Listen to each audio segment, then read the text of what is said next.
Welcome to One Insight. My name is Litvin. I grew up in London and I now live in LA. And this is a podcast for extraordinary top performers and their coaches. You see, I've coached some of the most successful and talented people on the planet. I can see what most people cannot see, and I dare to say what most people wouldn't dare to say. And what I know about success is that on the other side of it, it can be incredibly lonely. You can feel more of an imposter the more successful you become. And when you're the most interesting person in the room, you're actually in the wrong room. Clients who are more successful, more intelligent, and wealthier than you need your support more than they know and more than you can imagine. I coach around insight. Life looks one way, something happens, and the world looks different, and your entire world changes. It can happen in an instant. And this podcast is called One Insight because a single insight can change everything. In a moment, you hear me coaching Praveen. Praveen coaches brilliant people himself, leaders, particularly in Silicon Valley. And he has this doubt about himself that by being this coach, it's allowed him to be in a place of comfort. And that he's not really a leader anymore. And how can he be coaching leaders if he's not actually actively stepping into leadership? He's hiding and not stepping up. Then I draw out a distinction around the difference between leaders in the world who make a lot of noise and quiet leaders. I'm one of them. And we have this powerful conversation around quiet leadership and the impact you can make without making a lot of noise. It's a very powerful and sweet and quiet moment at the end where that one distinction changes everything. And which is why I coach around distinctions, which is why I don't tell people the answer. I show them new possibilities. Life looks one way, something happens, and now it's completely different. Hi, Praveen. Hey, Rich. Hey. Thank you for saying yes to this. I'm looking forward to coaching with you today. You've just flown from the Bay Area down to Boulder, Colorado. It's an interesting time for all of us in lockdown. And yet, one of the things I've seen in a number of my clients, significant number of my community, that whilst there's some real challenges going on in the world, we cannot take away from that in all sorts of areas. Some of us are thriving in our business because we have a business that helps people. And particularly at times of challenge, people still want help, sometimes more help than ever before. And my sense is that you've been one of those people that thinks you're really making a difference right now. I would say that's true. Well, let me qualify that. This is probably true for most people working in leadership. There was business that I've lost because, in the Bay Area, I tend to work with startups, not like early stage startups, but, startups that have some money and have been around for a couple of years. And a bunch of them have really kind of contracted and laid people off. So it's been actually quite heartbreaking for a number of my clients. As you can probably guess, like HR departments' budgets are completely getting cut. With some exceptions, like diversity training is coming back on, because literally employees are like rallying at the gate, Yep. And so there's been a bunch that's kind of like really slowed down. But on the flip side, I think what it's really allowed, particularly, it's happening even right now, because everyone's working from home. And there's almost like a mask that's kind of come off in some ways. Like it's hard to just kind of show up with your professional face when you're on phone calls all day long and your kids are running, screaming in the background. Like your gig's kind of up. Like you're not in the office. Like people are a little bit more accessible, it feels like, as humans. Yes. That's what one of my clients this morning was, Georgie, actually from 4PC, was saying. She's talking to some billionaires, people running billion-dollar companies as well, and they've got a lot of time for her. Yes, that's what I find. Like usually I'll get on these calls and like, let's get to business. But now it's almost like these calls are like also partly the social hour because it's not like you're talking to anyone else besides their family at home. Exactly. Yeah. Exactly. So I think it's actually, in some ways, business has gotten better because there's more space for depth. There's more space for connection. And as a coach, I'm finding myself a little bit kind of rushing along, a little less hurried, a little bit more practicing actually what we coach on, which is to take lots of pauses and go internal. Well, I was smiling because I was Yeah. thinking, well, if I think about you, two words that come to mind are depth and connection. So it feels like, oh, that's the right time and the right place and the right moment for you to bring your magic into the world. Yeah. It seems like that might be happening, although it's still too early to celebrate that. I think we're still in the middle of who knows what's going on. Well, let me ask you, Yeah. how can I Yeah. serve you in this moment? Where should we go today? Yeah. Um,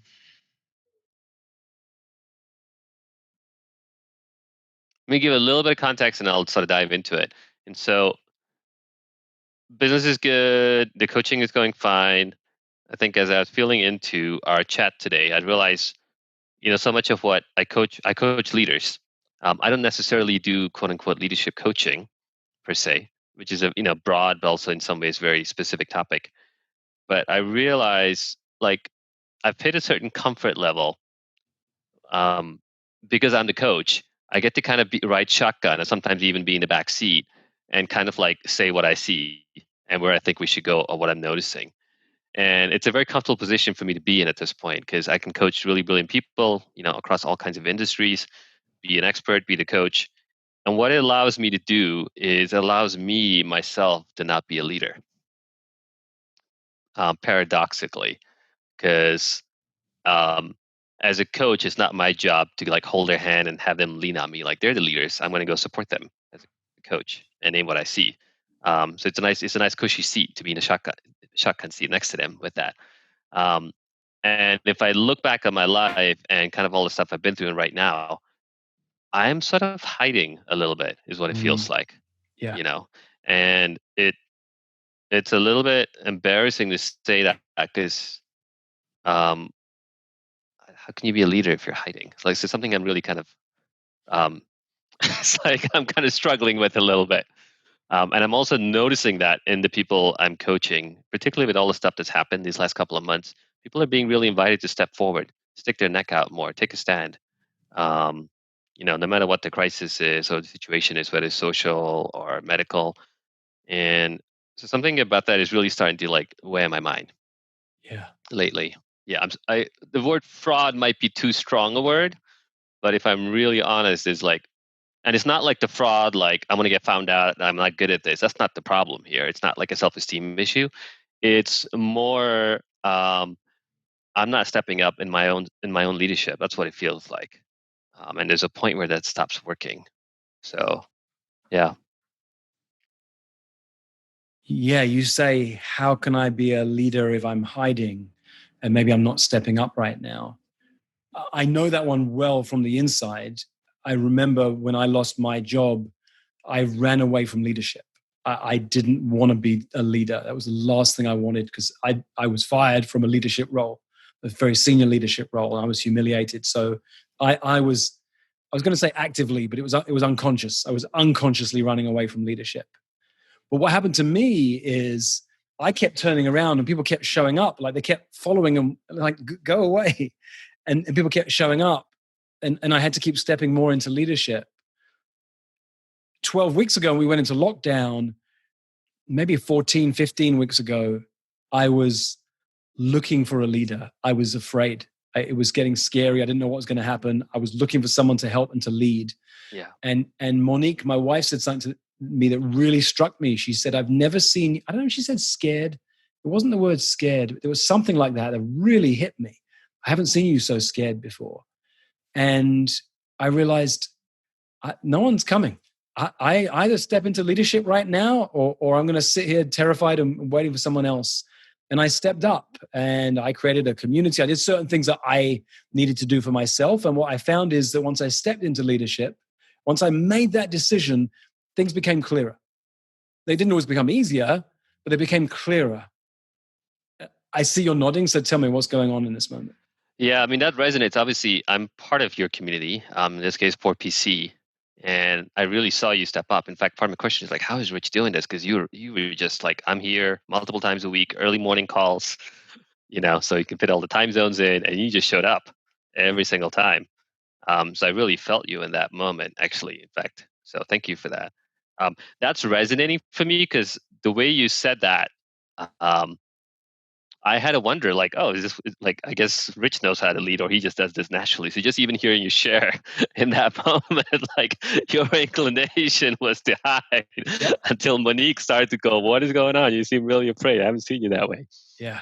And then you actually had to make a choice. It didn't come because like you naturally, like what is like leaders, they just rose to the challenge. Like you had to make a difficult choice. Oh, I wanted someone to give me the answers. We had a live intensive. I wanted someone to tell me, should we run it? Should we not? I was overwhelmed with all the decisions I had to make. And what I've discovered around decisions is that you only have to ever make one at a time. And once you've made that first one, then a bunch of these have disappeared and now there's a bunch of others, but you make another decision. And like anything for me, it's always one tiny step at a time.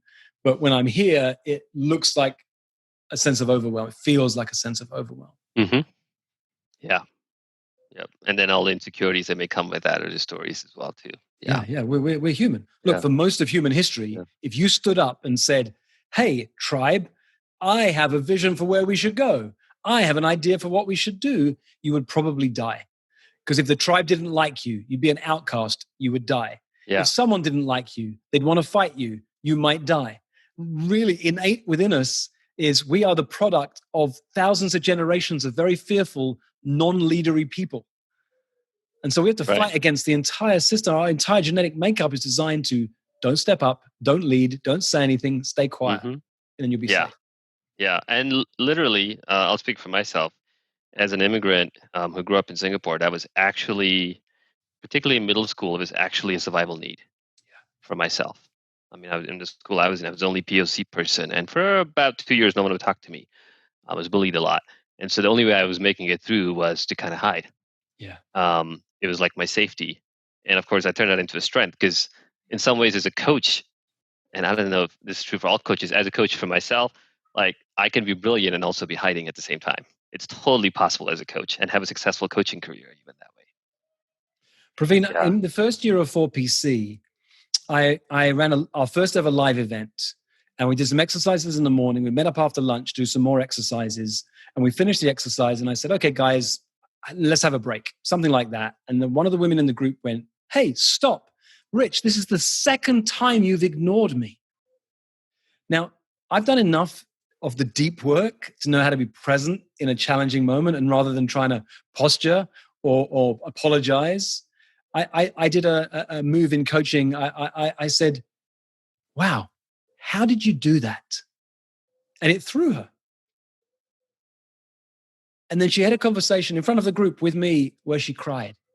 And she said, I've been doing that my whole life. I learned how to be invisible. It was my survival mechanism.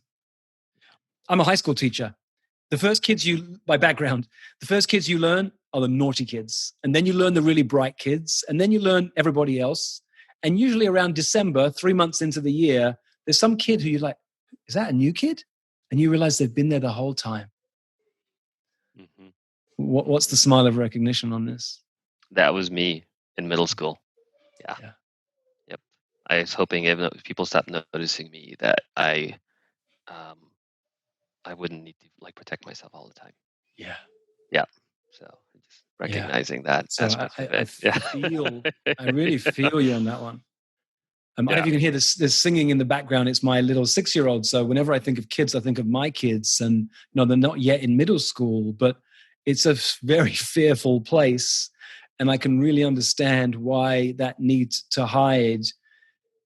And many of the most extraordinary coaches I've ever met, their superpower came from a really challenging or even traumatic situation as a youngster. Yeah. I never actually, this came only a couple of weeks ago. I never actually fully made that connection. Because there is a superpower of being able to hang back, observe everything going on, maybe originally as kind of like a safety threat thing. But then at some point, as a support, help, let me see what's really happening that you're not able to see so I can support you and point out what's better or your blind spots. And, I'm bringing it back again, like even now, like I'm just going to kind of name it, like I'm still a little comfortable. Like I'm still kind of like talking about it and noticing there's ways in which like energetically, like I'm not leaning in like fully, like There's something about that, and it is comfortable enough and fools enough people that I could do this the rest of my life. Yeah. But inside myself, like there's a voice that keeps going. You're not stepping up. Well, let me check in on that, because the distinction I hear around leadership, there's leadership how we tend to think of it. You're leading because people are following. And then there's leadership. For me, the true meaning of the word lead is to draw out. And it sounds like you're leading. From that definition, you are drawing out people's gifts, their strengths. You're sometimes by their side. You're sometimes a cheerleader. You're sometimes, I no doubt, challenging them. And so it depends what your definition of leadership is and what you want it to be in the future. But as I look and observe and see what you create in the world, it feels like leadership to me. Interesting.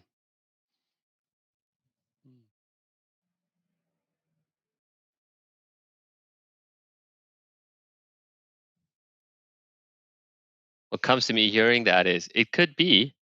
I'm checking myself on that. It feels like leadership, kind of like sort of like holding their hand and kind of walking with them.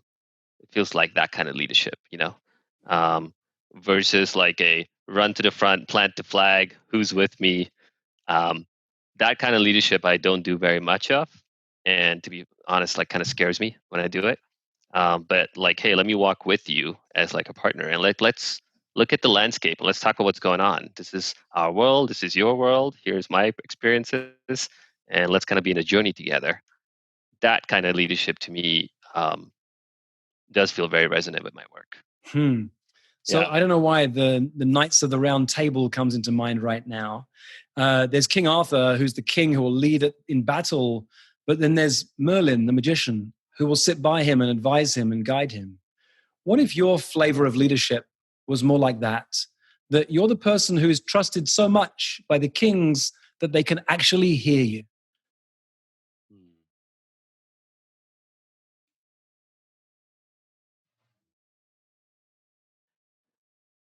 That feels good to hear. I think there's a way I haven't fully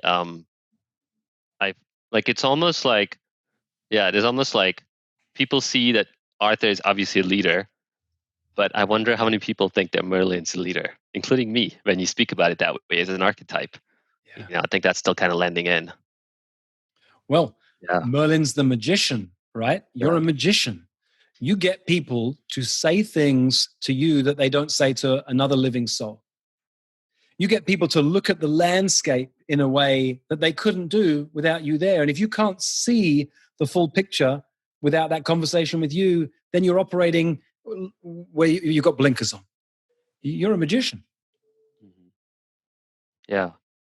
Funny, one thing that comes to me as you say that, I've literally had stuff I've said in coaching conversations, and then like a half week later, like in front of a whole room, like the leader, like sometimes giving credit, but often not, just literally like paraphrase what I've said.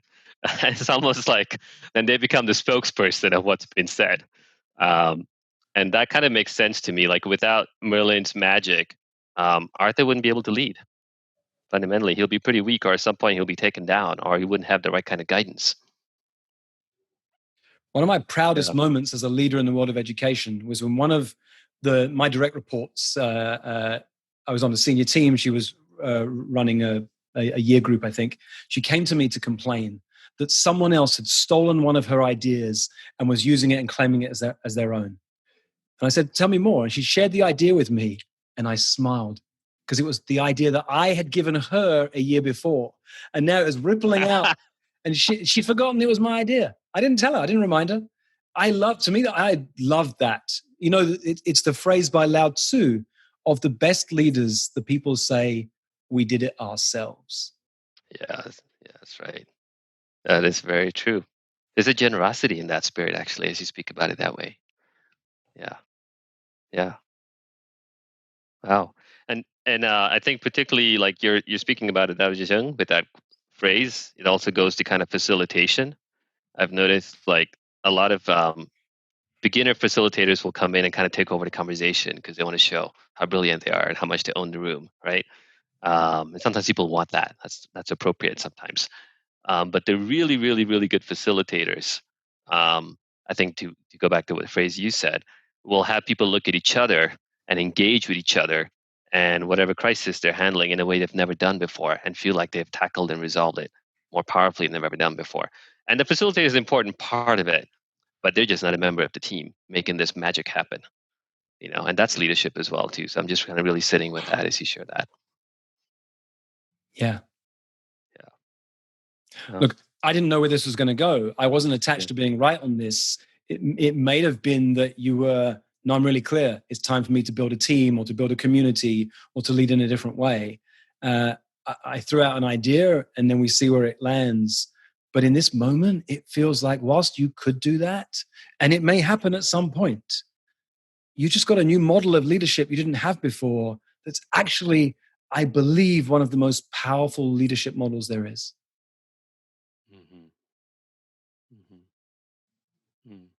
What's interesting about this, Rich, is it also feels like a base from which to build what other forms of leadership there are. I think that feels more powerful rather than a place of lack or not being something.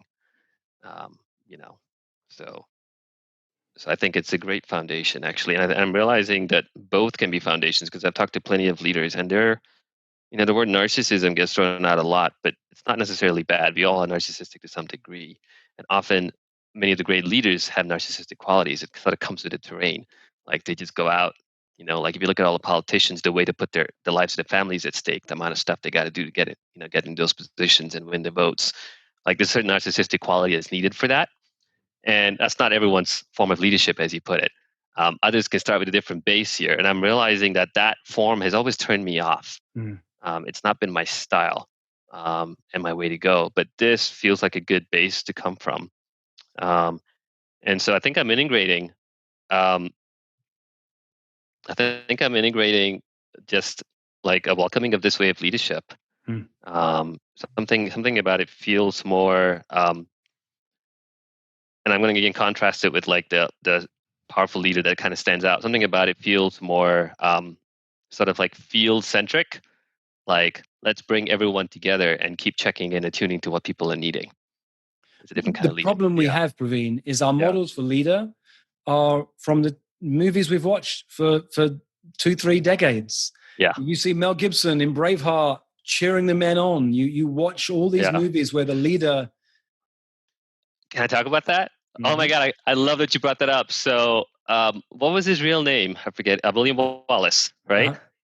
Yeah, I think that's his name. So I might be butchering it. Here's the irony. The movie is completely fictional compared to the real character because the real guy was not a big like go out hero fight. Like he wasn't a physical warrior. He used his strategy and his wits. So he was often behind the battle scene supporting people and inspiring and motivating them to go forward. He wasn't running at the front of the charge, actually. So it's interesting you brought that movie up because it's actually historically inaccurate. But it doesn't make good TV. Yes. One of my clients is a former special forces operative from the IDF, the Israeli Defense Force. He then became a professional basketball player. He was a quiet and is a quiet leader. He never led from the front. He led quietly from behind. What you knew about him as a leader is he has your back. There's a powerful form of leadership he brings, but it probably also wouldn't make good TV. Oh, thank you for that. Mm-hmm. It's true. Yeah. I think we're there, and we're there in this moment of quiet and stillness because there's no. It's the way I coach too. I'm not looking for some big Yahoo moment. It's in that moment of stillness when the world looked one way, and we have a conversation, and as a result, the tiniest of shifts, the world looks different, and then everything changes. It's quiet leadership.